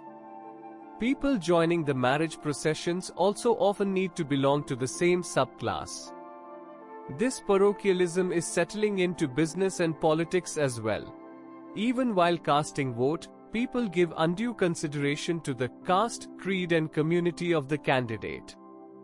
More importance is attached to these labels of a candidate than to his qualifications and honesty. The practice of such division and discrimination has caused heavy damage to the whole society. Society was already afflicted with discrimination due to language, regionalism and communalism. Addition of discrimination based on caste has made the system scornfully ugly. We are Indians only for the namesake, but going by our blind convictions and communal divisions, it seems we are continuously disintegrating the strength that lies in our unity. Externally, an orange is one fruit, but when we peel its skin, it seems that there are numerous particles inside that are different from one another. This is a sad and unfortunate situation of our society today. As if this was not enough, the menace of racism is catching on as well. The rise of parochialism and bigotry is fragmenting and weakening us further. Under these circumstances, survival of the strength that lies in our seemingly infallible unity looks difficult. Root cause of our social evils and backwardness, with the onslaught of casteism, the custom of alienating others and humiliating them begins to take roots. This parochialism has far-reaching ill effects. People start putting efforts to stack up greater benefits for their narrow community in business, jobs and elections. This evokes similar reaction from others. They adopt the policy of giving tit for tat, and this deepens the divide even further. Later this venom results in quarrels, testimonies, and litigations. One loses the eye for justice and ethics. Casteism, communalism and regionalism dominate the behavior of most people today. Matters come to a head when people start plotting to capture power and rule by creating a majority of their own class. Disregarding the well-established propriety in arresting the population explosion, people start believing in having more and more children belonging to their own class in order to augment their vote bank and enable a win for their candidate. And then they profit under this candidate's patronage. Clearly, when one class starts getting more benefits and the inappropriate side prevails, then it is sure to evoke a reciprocal reaction. The vicious cycle continues and spreads more hatred, corruption, nepotism, and so on. Everyone knows that there is great strength in unity and there are great benefits of it. If threads of a cloth get scattered, then that cloth becomes useless. Nations that are built upon the strength of unity prosper rapidly and easily cross all difficulties, even if they are tiny nations like Japan and Israel. But, in the nation where there are large differences, all the energy gets spent on petty disputes. They are plagued by jealousy, malice, vengeance, which in the end harm everyone. In our country, marriages are also associated with casteism. People want to marry their sons and daughters within their community. Division within smaller and smaller subclasses has greatly reduced the spread of these classes. In that limited spread, it is difficult to find a right match for the boys and girls. In desperation, one has to compromise and select out of the limited options. There is high demand for the qualified ones.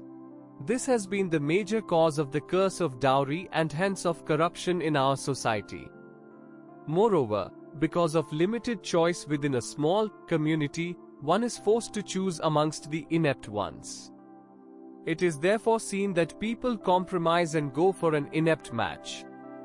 If the extent of the search was larger and beyond the community, then there would not have been the need to struggle this much, indulge in adulation or pay dowry.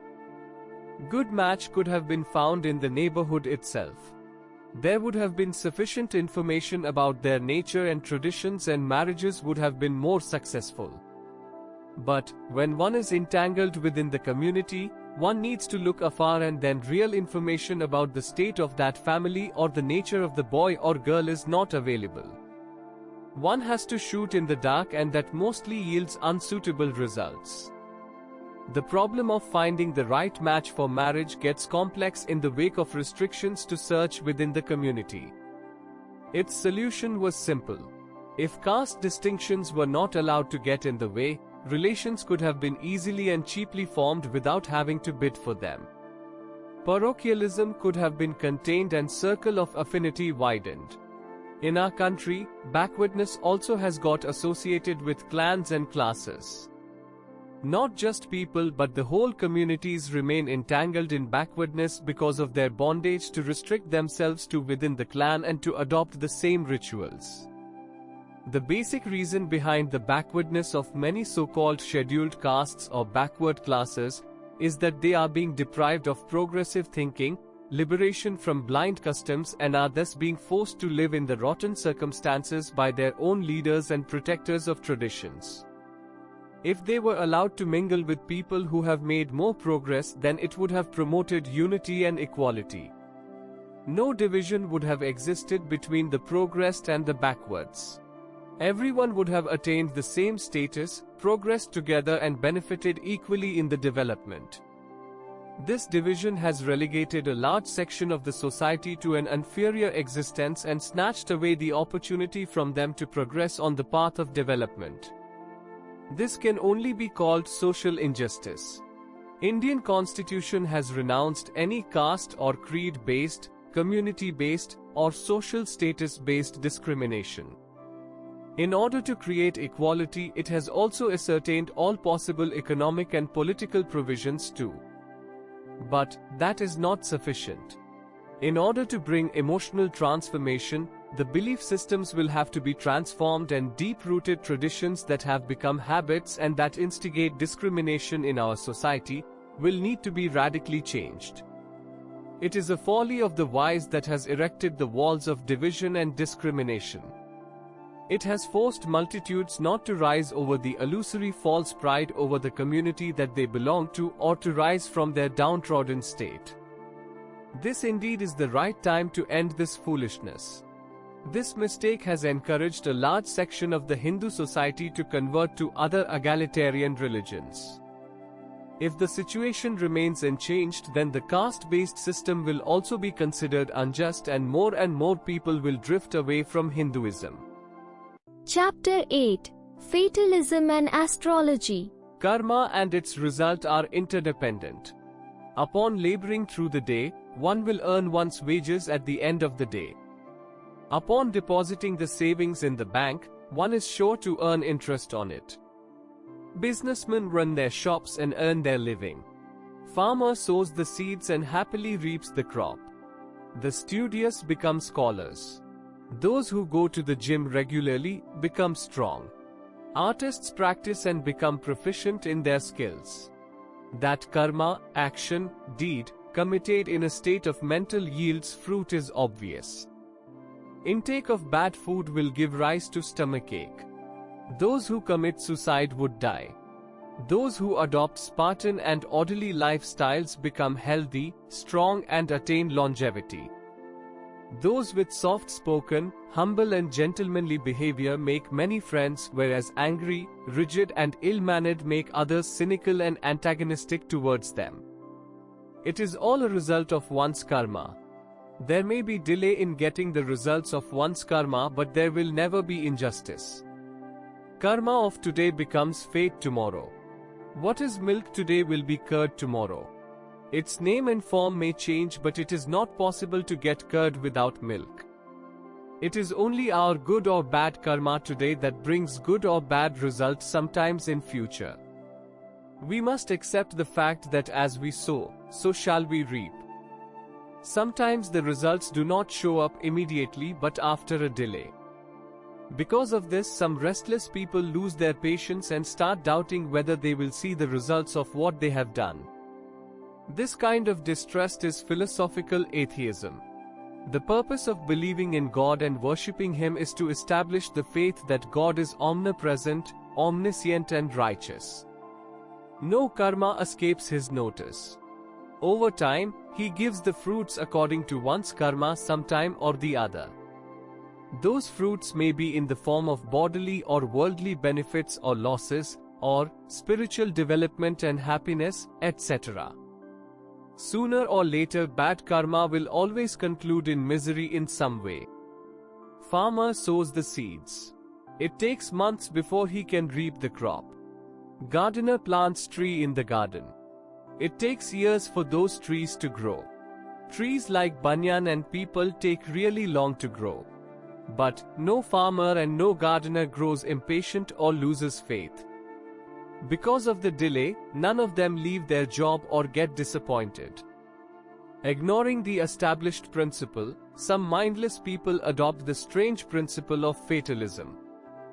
They believe that God writes one's fate at his own whims and fancies. Because of this belief, the faith in the natural law of karma begins to wane. If God writes one's fate at his own free will, then why does one need to analyze his own actions? If fatalism is indeed the right principle, then all the credit and blemish must be attributed to God. Who needs to do anything? Who will earn the fruits? If God schedules everything, then he alone is responsible for giving happiness or credit to some and pain or disrepute to others. Man then remains a puppet in his hands. For a puppet show, the basic skill is that of the puppeteer and all the credit and rewards are given to him. Puppet itself is just the means. It is only meant for the show. All the benefits go to the puppeteer. Guns and swords are only the means to kill, but the punishment for the murder is awarded to the man who operates them. Gun is lifeless. When is it ever hanged for the misdeed? If God lays out everything, then on that basis the responsibility, all the acts lies with him, who defined everything. In such a situation, no man can be held a sinner or saint. He commits the act only because he was helpless against his destiny. This way no one can be impeached, nor can anyone earn credit for his act. Then there is no justification for praise or condemnation of anyone, and so why should anyone be punished or rewarded either? More so, why would one need to do anything, even the daily chores, at all? Thus, there is no logic behind the belief that God defines destiny as per his will. At most, what can be regarded is that there is some invisible power that maintains the law of karma, or that defines the results for one's past karma on the basis of certain rules. If this is true, then man is the master of his own destiny. It is a different thing that some plants fruit faster than others based on the laws of nature. Similarly, some karma may result in consequent effects earlier, while some may take even a lifetime. In any case, the doer is principally responsible. It is his own, physical or mental, deeds that prosper with time. Therefore, there should be no attempts to bring God in the picture and belittle or neglect what is our creation. Misconceptions about astrology. Astrology in ancient India was developed as a science to understand celestial movements and to analyze and predict major events like solar spots, eclipses, meteorites, magnetic storms, etc. It even helped the experts in calculation of time, formation of calendar, and prediction of weather, etc. However, in the later ages, due to loss of many original texts and misinterpretations by some scholars, some irrational implications and practices became popular in the Indian society. The principle of putting the responsibility of sorrows and pleasures on the position of stars and constellations is even more bizarre. All the planets and satellites of the solar system are far away from Earth. Besides, they are not any living beings. Like inert objects, they simply maintain their existence. Like our Earth, they simply move around in their orbits and on their axis as per the laws of nature. This is their method and system on the basis of which they conduct their activities. Only their light and some magnetic and subtle effect is all that reaches the Earth. In such a situation, how is it possible that they would pick individuals out of the 5 billion odd humans on the Earth and present good or bad effects on them separately? Keeping track to this extent is not possible for even an extremely intelligent man. Then how is it possible for the planets in the sky to trace out each man and inflict fear or shower some boons upon him? Many children are born in this world every moment. Their horoscopes must be identical. In that case, the destiny and future of every child who is born at the same instant should also be identical. But where does one see it happening? Children born in different parts of the globe, in prosperous families, or in tribal areas live their own different lives. So, there seems to be no logic behind the belief that celestial congregation of certain stars at the time of one's birth forms one's destiny. It is even more bizarre to expect that after performing some rituals, the same stars and constellations will stop being unlucky and instead start being favorable to the person who performed the rituals. This sounds similar to the practice of bribery and flattery that is prevalent amongst the corrupt set of people. Leaving the right methods aside, this bag of tricks is adopted by this corrupt set of people for getting the wrong things done. If God also starts adopting such tricks, then who would believe in his divinity? Then, isn't he too adopting the manners and policies of those disdainful people? Those who can afford the expense of the rituals will be able to extract the benefit.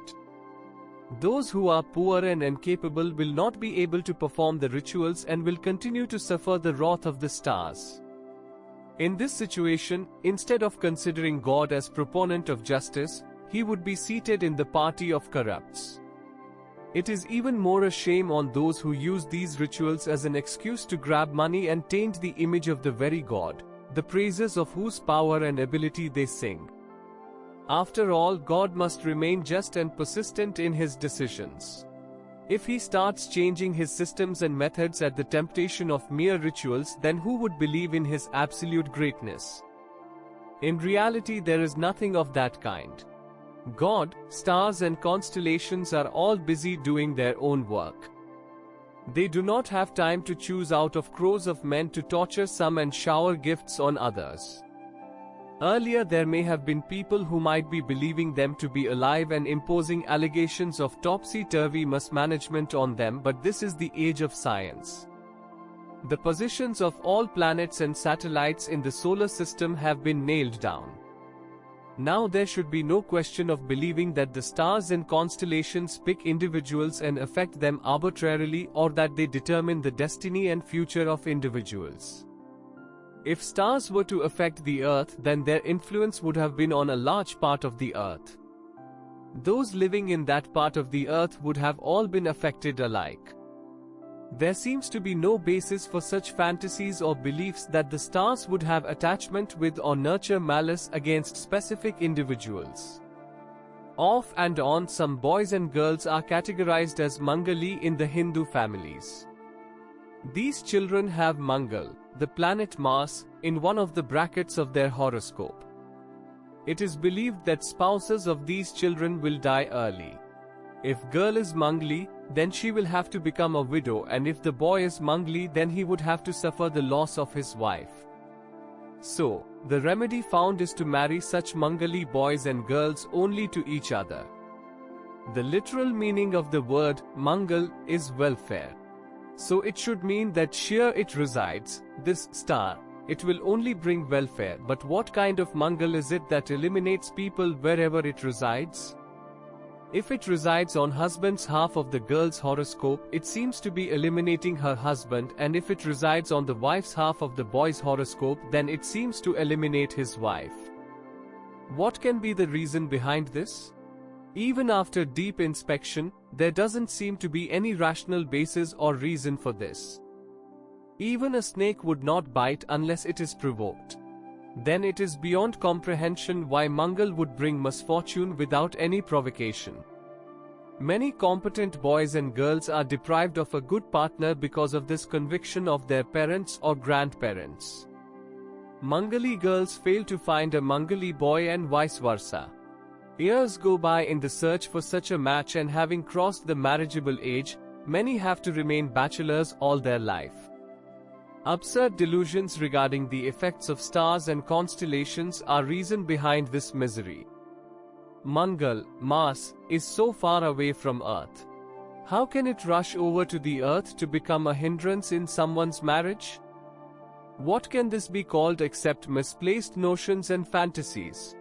Reasons like dowry, casteism, etc. already make it difficult to find the right partners. When finding a proper match of horoscopes is added on top of this, it makes matters even more difficult. There are many religious creeds in the world, but nowhere are the horoscopes prepared, and nowhere does anyone feel the need for matching horoscopes at the time of marriage. There is only a small section in the Indian Hindus that believes in matching horoscopes before getting the boys and girls married. Even within the Hindu society, more than half of the population today does not see any need for this matching of horoscopes and freely goes about finding the right match for boys and girls. They are not trapped in any hesitations, nor do they suffer upon ignoring the horoscopes. It is the folly of some wise that allows such futile thoughts to be nurtured and cause inconveniences. Chapter 9. Discrimination and divisions will not last long. There are as many as 2,000 religious creeds in this world. They all have their own philosophies or doctrines. There are occasional similarities in these creeds, but mostly they all have their own independent beliefs. What is the origin of these beliefs? There is only one answer one gets to this question. Either God stated it that way himself, or apostles and prophets rendered it that way. How can such sources be dismissed? After all, faith is faith. How can the prophecies of God and apostles be fallacious? There can be no arguments against faith. How can the statements of God and apostles be challenged then? God of every religion is one. Most of the religions believe that the creator and master of this world is one. No religion believes in presence of two or more gods. There may be multiple incarnations of God, but those are not the creators. The abilities and working styles of these incarnations, in the form of a being, are limited. They do not proclaim themselves to be the supreme power. Similarly, in some religions, Satan or devil is understood to be the rival of God. His only job is to mislead people and deceive them into wrongdoing. In all the topics like God's appearance, his methods of working, the birth of this universe, diversity of forms of worship, life after death, fruits of one's actions, heaven, hell, etc., these creeds have their own beliefs that have been devoutly accepted by their followers as conventions. The followers treat these beliefs as cast in stone and consider it to be their religious duty to adopt them. Overpowered by their faiths, there is no scope left for them to doubt the utility and reality of those beliefs. How can they then be subjected to questioning? What are the facts behind their beliefs? How does one raise this question to them? Upon raising doubts, one is accused of being an atheist and threatened with consequences like angering God and getting condemned to hell. Surprisingly, every community believes their beliefs are 100% correct. In which case, beliefs of all the others naturally seem incorrect. Everyone calls his own beliefs to be the truth and others as inaccurate. Own beliefs are pushed to an extent that everyone besides them is made to suffer. This war started from the very time when more than one lines of faith started being followed. In order to prove others wrong, debates were organized, and when logic proved incapable of winning the argument, then the opponents were held atheist and a jihad was initiated against them.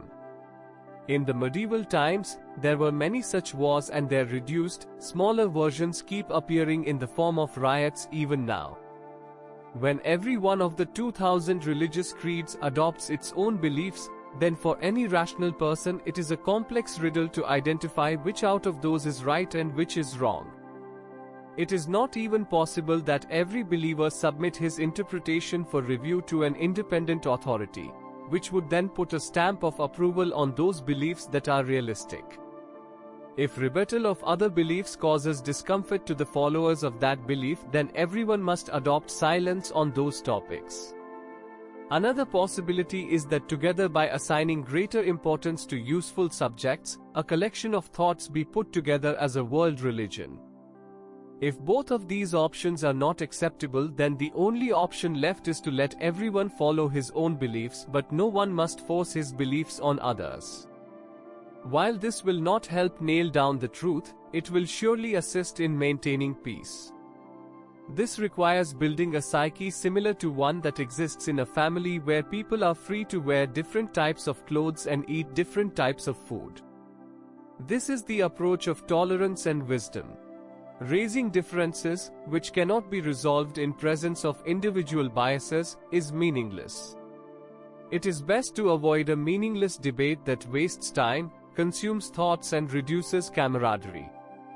Researching for facts is possible only if everyone is in a frame of mind where they are ready to accept flaws in their customs. But it does not seem to be possible in current circumstances, because if everyone's customs are formed by his own God, then how can they be invalidated? Significance of others' customs are determined by someone else's gods and not our own. Only one's own God can be believed.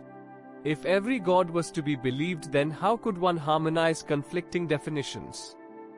Ages have gone by in this indecision, and this will continue until a bouquet of the best practices is put together, or every difference of opinion is resolved and only one interpretation remains. With freedom of expression having received universal recognition, both these options seem impossible. In this situation, the path to peace is to allow everyone to stay with their own beliefs but throw no allegations at others, spread no communal violence. At most, freedom can be given to share information about the special features of one's belief to others who may be willing to listen. Policy of denial and denunciation must be shunned. This is the only way to attain provisional peace. If independent investigation of truth continues on every side, then time will come when people will shun their differences and harbor discretion and propriety. And that is when the time for a new refined philosophy to get established will not be far. Feasible and promising way to peace. It will be better if religion is confined to the subjects of righteous conduct, virtues, dutifulness and ideals of humanity. Only then it can be a sovereign religion. Nobility, austerity, generosity and genuineness can be the main elements of such a sovereign religion. Harmony and cooperating and respectful, modest behavior can be the actionable practices of such a religion. This aspect of religion is eternal and on the grounds of human dignity, is also globally acceptable. All policies and rules, which can be formed by balancing high ideals with humanity, must be included in this religious deliberation. The list can be long, if detailed, but if appropriately formulated, it can be made crisp. From the perspective of what is common knowledge, it can be categorized under wisdom, honesty, responsibility and courage. These four categories cover the complete gamut of religious elements. On need basis, these can also be commented upon and interpreted in detail. The aspect of customs, traditions, worship, and philosophical beliefs typically gets attached with religion. These are formed according to the conditions at the time of their origin and then continue to be transformed as time progresses. When there was scarcity of clothes, people used to put on robes. Those were sufficient as a cover and a protection from weather. When conditions changed and availability of clothes was no longer a concern, people adopted varied fashions and got various new types of clothes stitched. At nights, oil lamps were used at homes. When production of electricity began, every house started to have electric lamps. Handheld fans were used during summers. Now, electric fans and air conditioners are in circulation. Similar to the changes in practical life, changes are seen in the philosophical domains as well. The world has shrunk into what is termed as a global village now. Ideas that originate at one place reach far and wide through the print and electronic media and the internet. Ability of critical analysis is more developed and people are more inclined towards comparative studies. Hence, old beliefs are easily undergoing transformation without the need for large-scale movements or wars. For example, in India, practice of sati is almost extinct, child marriages have come down drastically. Customs of class-based discrimination have undergone major changes with the progressive thinking and broad-mindedness of parents at many places, with the matured girls and boys finding their own compatible matches, and with initiatives of several social organizations. Because of increasing awareness, pomp and show during marriages and practice of dowry is also on the reversing trend in many sections of the Indian society. Similarly, tradition of community lunches after a death in the family, Mrituk Bhoj, system of Wales, practice of begging have also seen a decline. People are spontaneously turning away from whatever seems irrelevant. Earlier slaves and maids were sold and bought in the open market in many parts of the world, but this doesn't happen any longer. Monarchies are being demolished and democracies are gaining ground. These are all the changes that have stood out as worthwhile and hence have been adopted after comparative analysis of traditions and philosophies. These changes will continue. Based on what is the need of the hour and based on their ease and conveniences, people will keep making changes in their thoughts and actions. As the human foresight and comparative analysis abilities develop, the pace of these changes will pick up. Whatever proves worthless will fall into oblivion, and whatever proves worthwhile will find acceptance even if it is new. Such improvements and changes have happened over time in the past, and these initiatives will continue in future. We must keep ourselves ready for such changes. Progress is the order of destiny. Human civilization has progressed so far through multifaceted methods of improvement, adoption, and instilling of new practices. In future too, by embracing these methods with prudence and foresight, we will keep reaching close to the goal of global ascent with peace and happiness. Man has advanced gradually. His personality too has evolved over time. No obstacles will hamper this natural trend of growth. Nothing is static in nature. The universe is expanding. Our solar system revolves around other stars, and even those stars revolve around other stars. The order of continuous progress takes every object, every creature forward. Natural instincts and thoughts also keep evolving gradually. Advancement and evolution is the nature of consciousness force. There is no need to lose heart over the unusual differences that are visible in the various philosophies. There is no need to worry about them either. It is sufficient if we adopt the policy of keeping patience and averting wars. Narrow viewpoints and obstacles of discrimination will easily get removed with time. There was a time when going from one end of the earth to another was next to impossible. But now, ships and aeroplanes have made it possible. Philosophical differences and divisions and bigotry are not as prevalent as they were earlier, and it will be even lesser in the days to come. The human conscience is moving towards unity.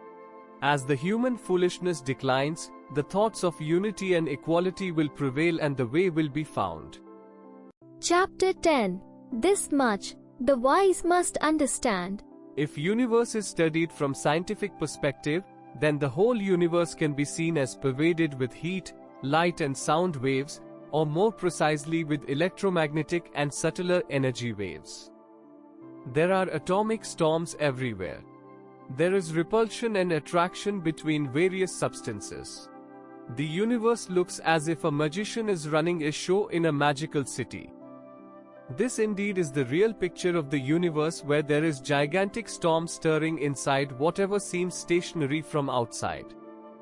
Every constituent of inert substance seems to have its own separate existence, but they don't remain static for long. There is a rapid change occurring in them. Even within a living being, it is amazing how every cell remains active, producing, transporting, receiving some biochemical or physiological signal every moment. The whole fabric of this universe is amazing. Its mercurialness is beyond comprehension for a normal brain.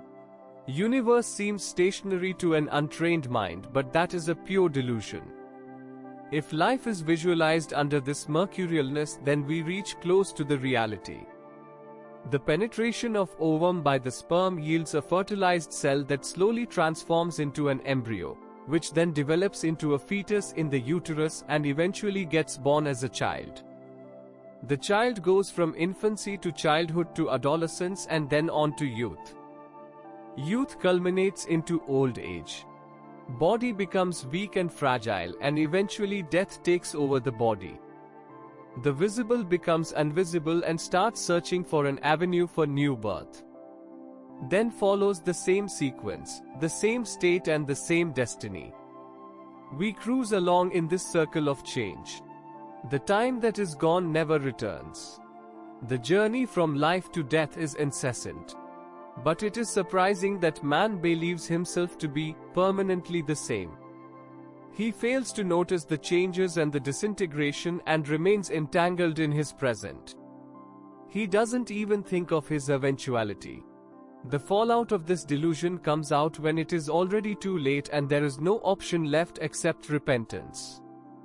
The wise, like the fools, believe in the delusion of the present being everything and everlasting. Circumstances change with time. Infancy doesn't remain in a grown-up child, childishness disappears at the onset of youth, and no sign of youth remains in old age. Even in these days of better knowledge, man does not pay attention to the rapid pace of change and does not think and act according to what the situation demands. The profile of the present must be constricted, keeping an eye on the future and creating a right balance with it. When children grow up, their guardians start focusing on their education, marriage and job. They start putting efforts to make the right arrangements for it. Before the rains, arrangements are made for the embankments in the farm and for the roof of the house to be appropriately repaired. Woolens are arranged before the winter starts, and before the summer strikes, the clothes are appropriately changed. The farmer does not make such a mistake. After sowing the seeds, he pays attention to the soil fertility, watering and surveillance of the crops. If he doesn't pay attention to these, he wouldn't get to reap the crop. The sown seeds would be wasted too. Each one of us knows the importance of preparing well for future, keeping our immediate interest in mind, or following others, but, ironically, no preparations are made to keep the future perfect by keeping an eye on the continuous changes in life. This ideological vacuum must not be allowed if we really want to elevate our life. Roadmap to fulfilling life. To be born as a human being is a rare gift. Man is the greatest creation of God. No other creature has been gifted with such privileges. Man has received evolved faculties and rights only so that he correctly utilizes them, with responsibility and discretion, to take imperfection to perfection and exhibit his skills in making this world, the garden of God, more picturesque, happier place for all living beings. This is the foresight and discretion that results in a heavenly blissful life and a liberated thinking. But all this is possible only if the importance of the present and possibilities of the future are kept in mind while drawing out any programs and schedules. It is possible only when, together with world order, the changing circumstances of life are kept in mind, and also no mistakes are made in defining a bright future.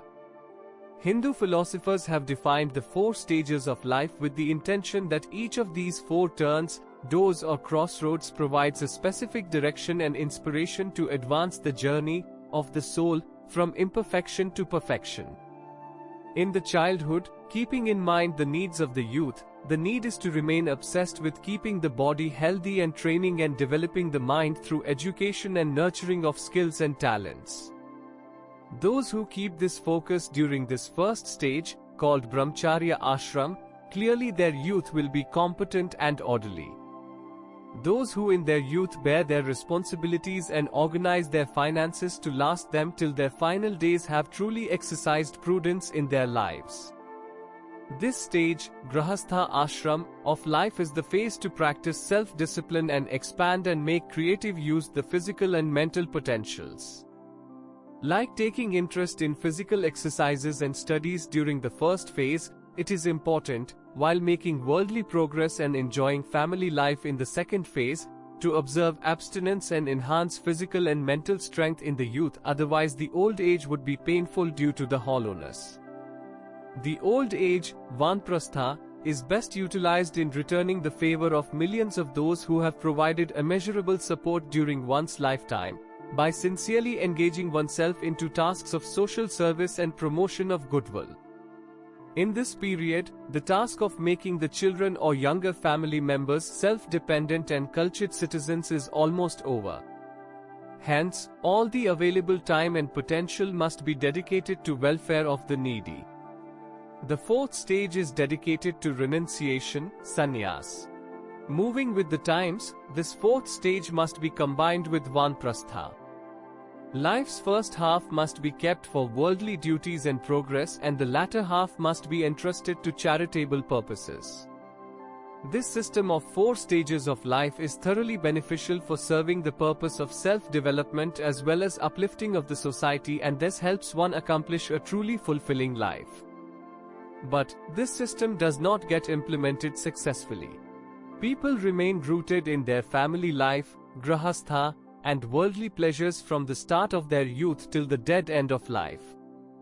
Instead of adopting ideals that have far-reaching benefits, the whole life is often spent on fulfilling selfish aims. Greed, attachment and egoism occupy the mind.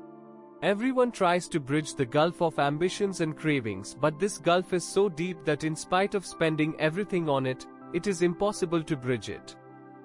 This is the result of ignoring the fundamental reality of life. In the fast pace of time, the present exists only like a flash of few moments between the past and the future. It is only the present that is in our hand. It is like a quick opportunity of lightning of good luck to brighten the future. This must be made the best use of, without fail. Lethargy and passion for pleasures are 2 devils that come in the way of utilizing these moments effectively. There is a need to be vigilant and protect against the attacks of these devils hidden within each one of us. So, watch your thoughts every moment, contemplate on what could be done for further refinement and improvement, and do whatever necessary to build a better future. The situation before birth and after death must be kept in mind. The birth as a human is achieved after going through almost uncountable number of, referred as 84 lakhs in the allegorical style of ancient Indian scriptures, petty life forms, and the lifespan as a human is very short too. Not even half the population lives the full life. They die an untimely death even while they are pretty young. No one knows what is in store for him. Time flies past and the journey to death goes on at a rapid pace. The useful time is the one at present. Tomorrow may not come or may not be productive due to some long and serious illness or disability. In that situation, doing something for others may be really difficult. On the contrary, it may happen that one may be forced to live a dependent, humiliating or neglected life. These possibilities must not be ignored. One must be vigilant against letting laxity creep in the efforts to make prudent use of the time in hand. One must not let one's guard down to the extent that it lands one in a state where it is difficult to decide the way forward or take the next course of action.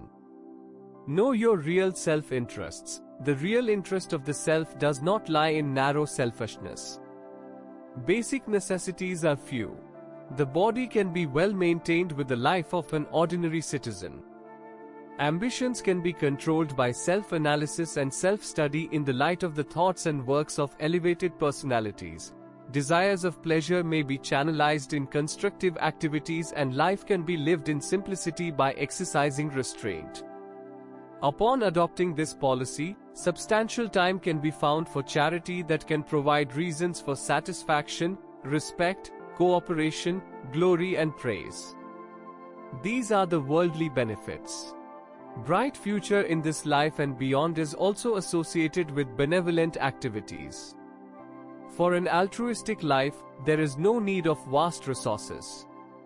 A lot can be achieved even in their absence. One's own time, industrious efforts and capital of goodwill are no less important.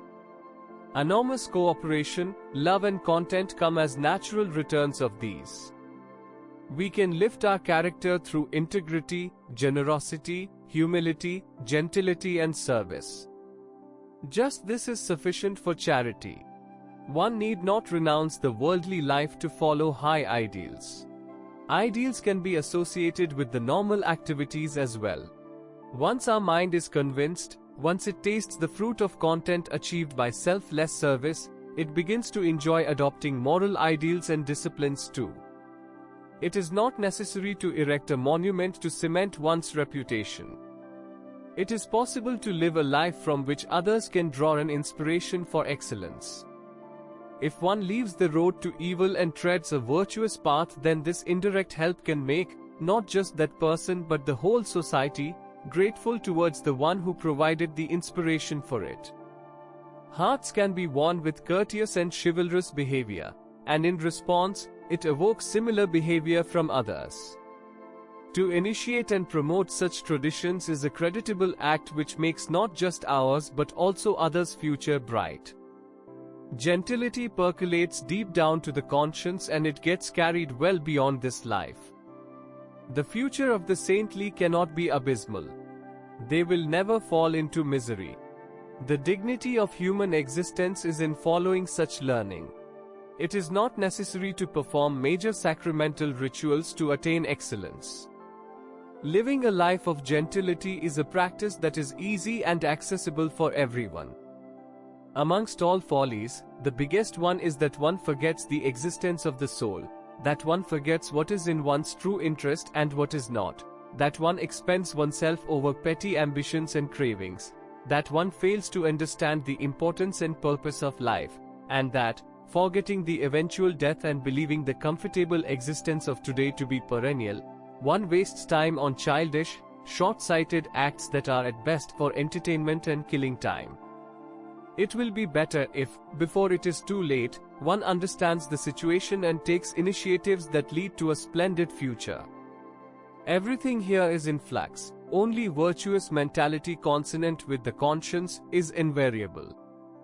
If one understands this and latches onto it, a situation can be created where one cannot just carry oneself through towards beatifying goals, but also provide an opportunity for others to sail through as well. Shri Vedmata Gayatri Trust, Shantikunj, Haridwar.